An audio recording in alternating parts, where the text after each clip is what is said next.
UP चुनाव की लड़ाई बहुत रोमांचक मोड़ पर आ गई है। 2 चरणों के चुनाव के बाद तरह तरह की बातें हो रही हैं, सबके अपने अपने आकलन हैं। लेकिन तीसरे चरण के चुनाव के बाद धुंध हटना शुरू हो जाएगी। जिस इलाके में तीसरे चरण का चुनाव होना है वो सपा का भी गढ़ है और पिछले चुनाव में भाजपा यहां मजबूती से उभर कर सामने आई थी। अब दोनों दल पूरी ताकत के साथ इस लड़ाई को जीतना चाहते हैं।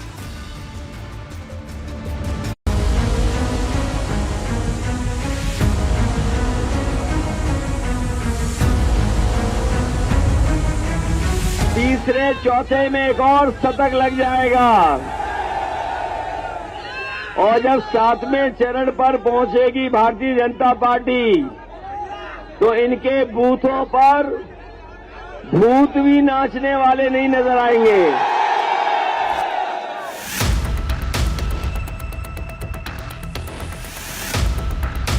एक तरफ योगी खड़े हैं तो दूसरी तरफ अखिलेश। तीसरे चरण में जिन 16 जिलों की 59 सीटों पर चुनाव होना है वहां 2012 में सपा ताकतवर थी और 2017 में भाजपा। यानी पिछले 2 चुनाव में लड़ाई 1-1 की बराबरी पर है और 2022 का फैसला बताएगा कि अब यहाँ का बाहुबली कौन है। योगी अपराधी पकड़ने की बात करते हैं और अखिलेश सांड न पकड़ पाने पर तंज करते हैं। लेकिन चिंता करने की आवश्यकता नहीं भाइयों बहनों, चिंता करने की आवश्यकता नहीं। याद करना, हमने 5 साल के अंदर समाजवादी पार्टी के संरक्षण में पलने वाले पेशेवर गुंडे और अपराधियों के खिलाफ बिना किसी मान मनोबल के कार्रवाई की है और मैं आपको आश्वासन देने के लिए आया हूं कि बुलडोजर को मरम्मत करने के लिए भेज दिया हूं। न जानवरों को पकड़ पाए और उनका सबसे प्रिय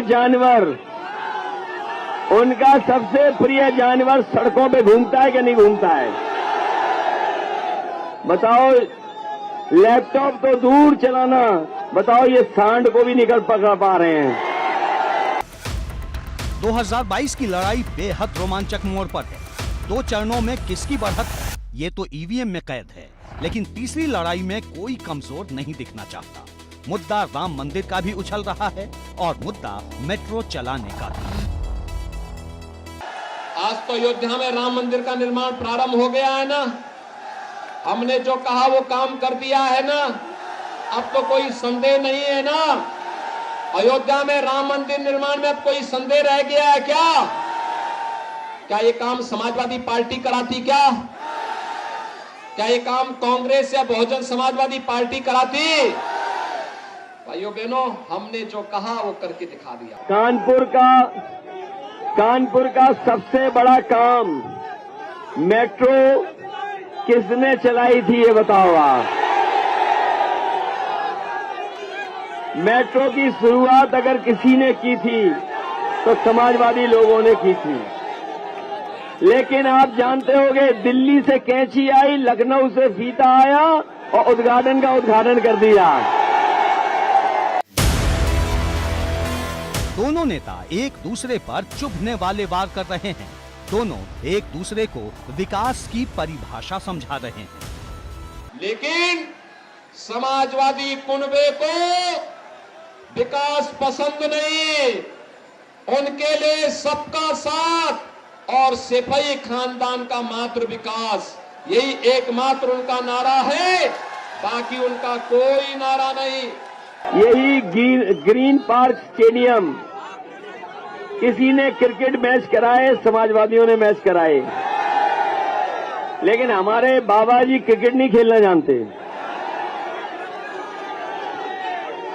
अगर उनसे बॉल कोई फेंकवा दे तो बताओ बॉल कहां फेंक देंगे? बताओ, हमारे बाबा मुख्यमंत्री जी क्रिकेट खेल लेंगे क्या? न बैट पकड़ पाएंगे, न बॉल फेंक पाएंगे।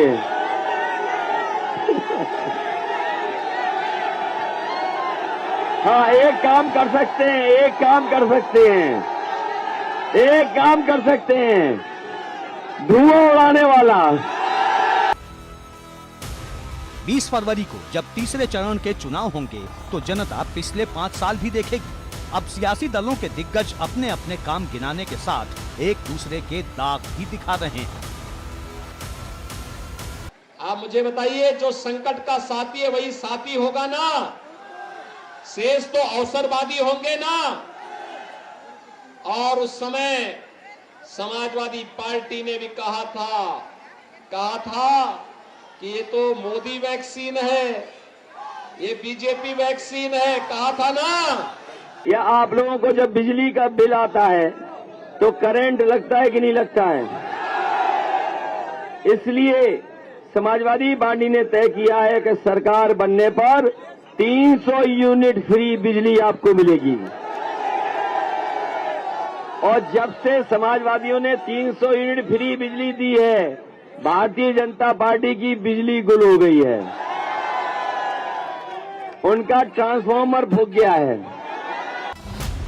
तीसरे चरण की लड़ाई 22 की वो परीक्षा है जो किसी को भी इस रेस में आगे निकाल सकती है, क्योंकि अभी तक जो 2 चरण के चुनाव हुए हैं उनमें जानकार तरह तरह की बातें कर रहे हैं।